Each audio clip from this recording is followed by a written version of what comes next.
Inilah Injil suci menurut Lukas. Pada suatu ketika, pergilah Yesus ke sebuah kota bernama Nain. Para murid serta banyak orang pergi bersama dia. Ketika ia mendekati pintu gerbang kota, ada orang mati diusung keluar, yaitu anak laki-laki tunggal seorang ibu yang sudah janda. Banyak orang kota itu menyertai janda tersebut. Melihat janda itu, tergeraklah hati Tuhan oleh belas kasih. Lalu Tuhan berkata kepadanya, "Jangan menangis." Dihampirinya usungan jenazah itu dan disentuhnya. Maka para pengusung berhenti. Tuhan berkata, "Hai pemuda, Aku berkata kepadamu, bangkitlah." Maka bangunlah pemuda itu, duduk dan mulai berbicara. Yesus lalu menyerahkannya kepada ibunya.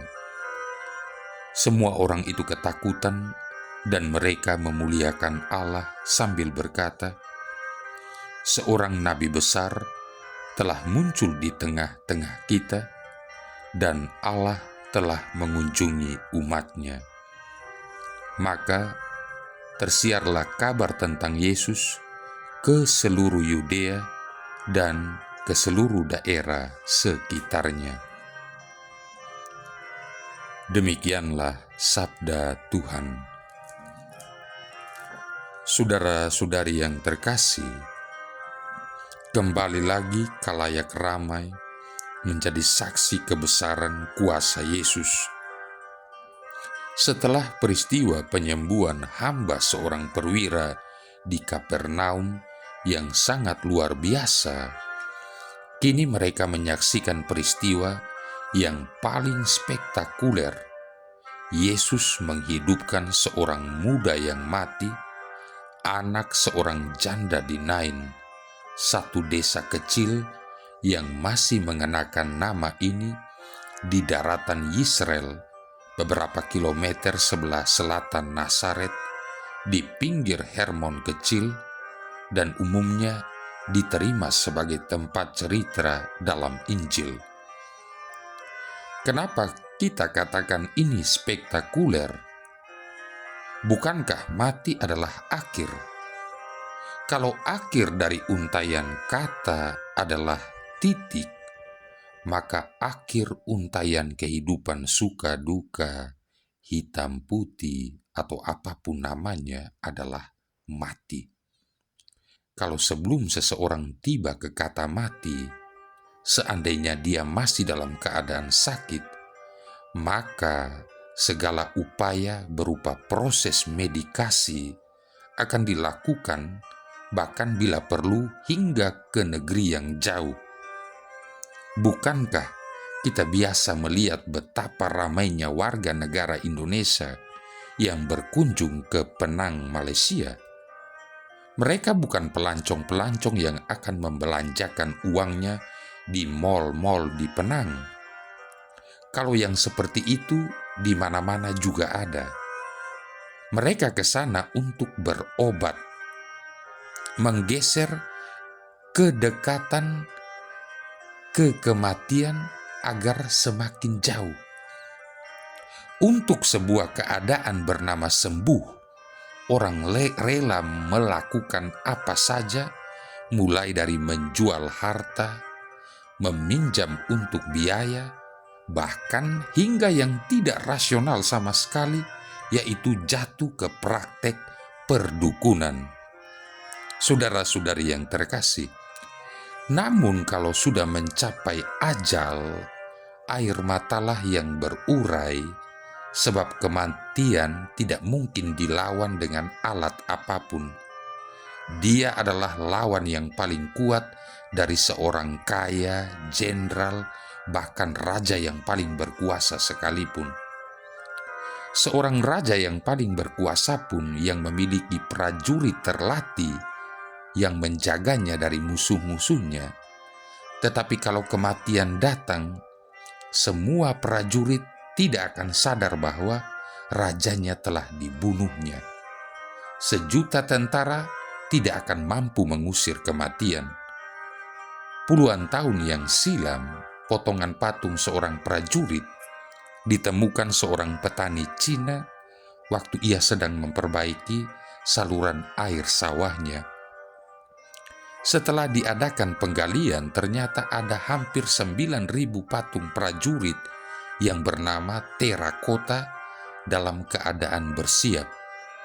Patung-patung terakota itu rupanya adalah deretan prajurit yang mengawal seorang kaisar yang mati.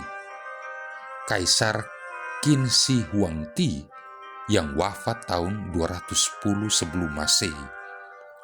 Kaisar Shi Huangdi menyuruh membangun terakota sebagai perlawanan kepada musuh-musuhnya dan juga kematian. Tetapi tetap juga dia mati. Semua manusia, sekuat apapun, seberkuasa apapun, sekaya apapun, tetap akan ditaklukkan oleh kematian. Oleh karena itu, jangan pernah kita sombong, sebab takaran umur kita sudah ditentukan oleh Yang Maha Kuasa. Saudara-saudari yang terkasih, tetapi kalau yang kaya, yang berkuasa, tentu kalau jatuh sakit, masih banyak daya upaya yang bisa dilakukan. Seperti yang tadi saya katakan, berobat hingga ke negeri yang jauh. Untuk mengobati matanya yang semakin membuta, mantan presiden kita, almarhum Gus Dur, dulu berobat hingga ke Baltimore, Amerika. Sebab di sana ada rumah sakit khusus mata yang paling top di dunia. Untuk cangkok hati, mantan Menteri Dahlan Iskan sampai juga ke negeri Cina. Tapi bagi seorang janda yang kehilangan anak mudanya ini, apa yang bisa dia perbuat? Kalau dia bisa saat anaknya sakit, pasti dia upayakan. Sebab bagi orang Israel, kalau dia seorang janda dan hanya punya anak tunggal, sudah pasti dia akan kehilangan hak atas warisan-warisan dari keluarga mendiang suaminya, terutama pembagian tanah. Jadi dalam peristiwa ini, janda yang malang tersebut kehilangan dua hal sekaligus, kehilangan anak dan kehilangan warisan.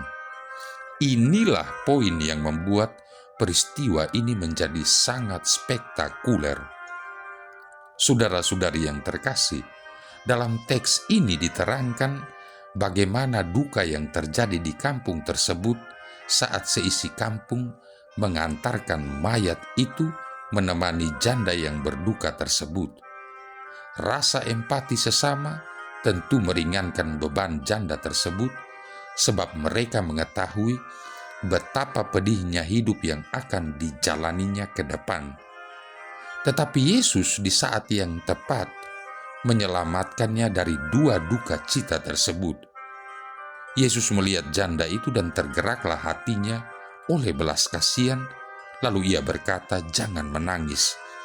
Kemudian menghidupkan anak muda itu dengan berkata, "Hai anak muda, aku berkata kepadamu, bangkitlah." Rasa belas kasihan Yesus adalah simpati yang berbarengan dengan kasih agape yang dimiliki Yesus yang rela mengorbankan dirinya demi keselamatan umat manusia. Belas kasih yang menimbulkan mujizat luar biasa. Kasih seperti inilah yang membangkitkan pemuda itu, dan amatlah sukacitanya janda tersebut beserta seluruh warga kampung tersebut. Ayat 16 berbunyi, semua orang itu ketakutan dan mereka memuliakan Allah sambil berkata, "Seorang nabi besar telah muncul di tengah-tengah kita, dan Allah telah melawat umat-Nya." Saudara-saudari yang terkasih, melalui kisah ini kita bisa mengambil beberapa poin. Yang pertama, Allah adalah Bapa bagi yatim piatu dan pelindung bagi para janda. Mazmur 68 ayat 6. Mereka berada dalam pemeliharaan dan perlindungannya yang khusus. Keluaran 22 ayat 22-23, Ulangan bab 10 ayat 18, Mazmur 146 ayat 9, Amos bab 15 ayat 25. Yang kedua, Yesus membangkitkan pemuda Nain itu sekaligus menjadi seruan bagi kita masa kini agar terbangun dari tidur yang liar saat kita mati dalam godaan-godaan dunia ini. Yang ketiga, Yesus adalah Bapa kita yang mampu menghapus air mata penderitaan kita dalam konteks duka apapun, bukan hanya karena kematian, tetapi juga derita karena kita masih dalam status menanti sesuatu yang kita idam-idamkan, namun penantian yang belum juga tiba, derita karena penyakit yang tak kunjung sembuh, dan banyak hal. Marilah berdoa. Allah Bapa kami yang maha baik, ajarilah kiranya kami beriman, dan bangunlah kami menjadi gereja-Mu yang berdiri di atas batu sendi, pemersatu kami semua, dan menjadi kedamaian kami, yaitu Yesus Kristus Putra-Mu Tuhan dan pengantara kami, yang bersama dengan Dikau dan Roh Kudus hidup dan berkuasa, satu Allah sepanjang segala masa. Tuhan memberkati kita sekalian, Bapa, Putra, dan Roh Kudus.